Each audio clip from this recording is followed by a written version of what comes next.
izao anavaosana ny tokony atao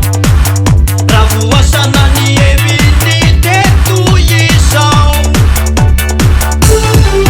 tsy ilaina ny misotro toka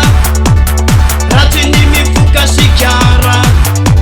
ary asa mandany ny herinao amin'ny fanenjehana vehivavy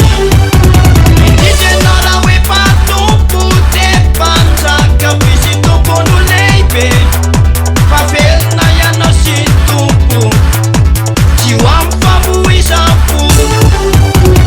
raha manambola mity toka vetrany tendany fidian'olao raha manambola mitsikara-ngony tsy jovana ny any afany da volona ninany anaty bara nefa ny adity fisaino tato da vola ho alingana ilokana tsarao fitaovana ho an-tanany afatra ho any kapina paraky mibindina be ho ale mody tsarato raha in'olona nina am'ireo vaiavy manao passport de tsy manavy raha fitsara ny jerena fety ny mandeha mivavaka tena mety raha reraka nao alim-pandihisa manao valibavaka tsy mamizana raha kolotsaina lay satana aleo antompo fiderana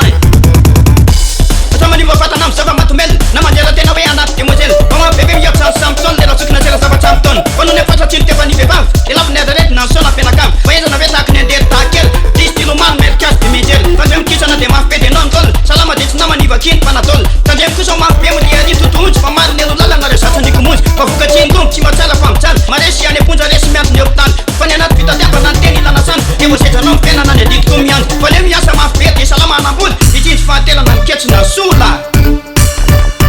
tsy ilaina ny misotro toka raha tsy ny mifoka sikara ary asa mandany ny herinao amin'ny fanenjehana vehivavy indrindrena raha hoe mpatompo de mpanjaka fisy tompony ho lehibe fa velona ianao sy tompo tsy ho amin'ny famoizam-po fa velona ianao sy tompo tsy ho amin'ny famoizam-po fa velona ianao sy tompo tsy ho amin'ny famoizam-po mialatsiny raha maherihery lay fiteny fa baiboly no vakina teo